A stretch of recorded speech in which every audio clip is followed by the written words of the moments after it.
សួស្តីជំរាបសួរបងប្អូនជាទីគោរពនេះទីស្រឡាញ់រាប់អានទាំងអស់នេះជួយធ្វើការ share មកមើលពីវិធីក្នុងការដែលបន្សាបជាតិពុលនៅក្នុងថ្លើមទី1គឺយើងយកផ្លែមើមយេនបាទចិត្តសបកឲ្យបានស្អាតល្អយើងហាន់តូចដើម្បីដាក់ចូលទៅក្នុងម៉ាស៊ីនទឹកក្លុកតែម្ដងហើយគឺយើងចាប់ផ្ដើមយកផ្លែប៉មួយទៀតធ្វើការចិត្តសបកចាញ់ហើយគឺយើងធ្វើការចិត្តចំណិតតូចត្រៀមធ្វើការក្លុកបញ្ចូលគ្នាជាមួយនឹងមើមយេនតែម្ដងបាទហើយយើងគឺថែមផ្លែឈើមួយទៀតគឺពាក់ព័ន្ធជាមួយនឹងក្រូចបាទក្រូចឆ្មាដែលមានទូនាទីទៅជួយបញ្ចុះជាតិពុលនៅក្នុងថ្លើមនិងជាតិពុលនៅក្នុងខ្លាញ់ផងយើងបាទ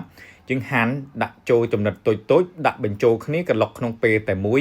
យើងអាចទទួលទាននៅពេលព្រឹកមួយកែវឬក៏ពេលល្ងាចមួយកែវដើម្បីធ្វើការបន្សាបជាតិពុលនៅក្នុងរាងកាយរបស់អស់លោកអ្នកផងដែរតែសម្រាប់បងប្អូនដែលមានបញ្ហាកាពះពោះវៀន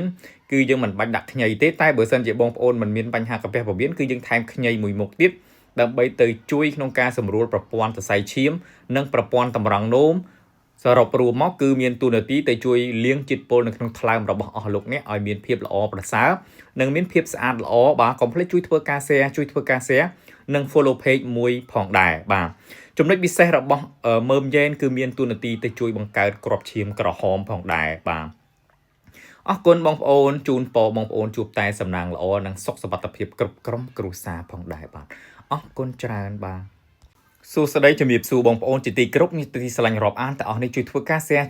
share មកមើលពីវិធីក្នុងការដែលបន្សាបជាតិពុលនៅក្នុងថ្លើមទី1គឺយើងយកផ្លែមើមយេនបាទចិត្តសបកឲ្យបានស្អាតល្អយើងហាន់តូចដើម្បីដាក់ចូលទៅក្នុងម៉ាស៊ីនទឹកក្លុកតែម្ដងហើយគឺយើងចាប់ផ្ដើមយកផ្លែប៉មួយទៀតធ្វើការចិត្តសបកចាញ់ហើយគឺយើងធ្វើការចិត្តចំណិតតូចត្រៀមធ្វើការក្លុកបញ្ចូលគ្នាជាមួយនឹងមើមយេនតែម្ដងបាទហើយយើងគឺថែមផ្លែឈើមួយទៀតគឺពាក់ព័ន្ធជាមួយនឹងក្រូចបាទក្រូចឆ្មាដែលមានទូនាទីទៅជួយបញ្ចុះជាតិពុលនៅក្នុងថ្លើមនិងជាតិពុលនៅក្នុងខ្លាញ់ផងយើងបាទយើងហាន់ដាក់ចូលចំណិតតូចដាក់បញ្ចូលគ្នាក្លុកក្នុងពេលតែមួយយើងអាចទទួលទាននៅពេលព្រឹកមួយកែវឬក៏ពេលល្ងាចមួយកែវដើម្បីធ្វើការបន្សាបជាតិពុលនៅក្នុងរាងកាយរបស់អស់លោកអ្នកផងដែរតែសម្រាប់បងប្អូនដែលមានបញ្ហាកាពះពោះវៀនគឺយើងមិនបាច់ដាក់ខ្ញីទេតែបើសិនជាបងប្អូនមិនមានបញ្ហាកាពះពោះវៀនគឺយើងថែមខ្ញីមួយមុខទៀតដើម្បីទៅជួយក្នុងការសម្រួលប្រព័ន្ធសរសៃឈាមនិងប្រព័ន្ធតម្រង់នោមសរុបរួមមកគឺមានទូនាទីទៅជួយលាងជាតិពុលនៅក្នុងថ្លើមរបស់អស់លោកអ្នកឲ្យមានភាពល្អប្រសើរនិងមានភាពស្អាតល្អបាទកុំភ្លេចជួយធ្វើការ share និង follow page មួយផងដែរបាទចំណុចពិសេសរបស់មើមយេនគឺមានទូនាទីទៅជួយបង្កើតគ្រាប់ឈាមក្រហមផងដែរបាទអរគុណបងប្អូនជូនពរបងប្អូនជួបតែសំណាងល្អនិងសុខសុវត្ថិភាពគ្រប់ក្រុមគ្រួសារផងដែរបាទអរគុណច្រើនបាទសួស្តីជំរាបសួរបងប្អូនជាទីគោរពនេះទីស្រឡាញ់រាប់អានទាំងអស់នេះជួយធ្វើការ share មកមើលពីវិធីក្នុងការដែលបន្សាបជាតិពុលនៅក្នុងថ្លើមទី1គឺយើងយកផ្លែមើមយេនបាទ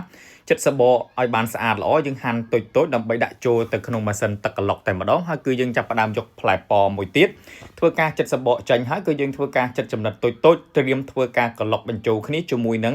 មើមយេនតែម្ដងបាទហើយយើងគឺថែមផ្លែឈើមួយទៀតគឺពាក់ព័ន្ធជាមួយនឹងក្រូចបាទក្រូចឆ្មាដែលមានទូនាទីទៅជួយបញ្ចុះជាតិពុល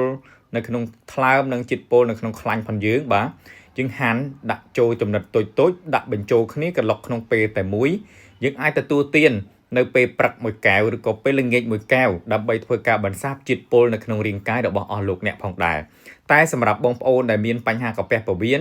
គឺយើងមិនបាច់ដាក់ខ្ញីទេតែបើសិនជាបងប្អូនមិនមានបញ្ហាកាពះពោះវៀនគឺយើងថែមខ្ញីមួយមុខទៀតដើម្បីទៅជួយក្នុងការ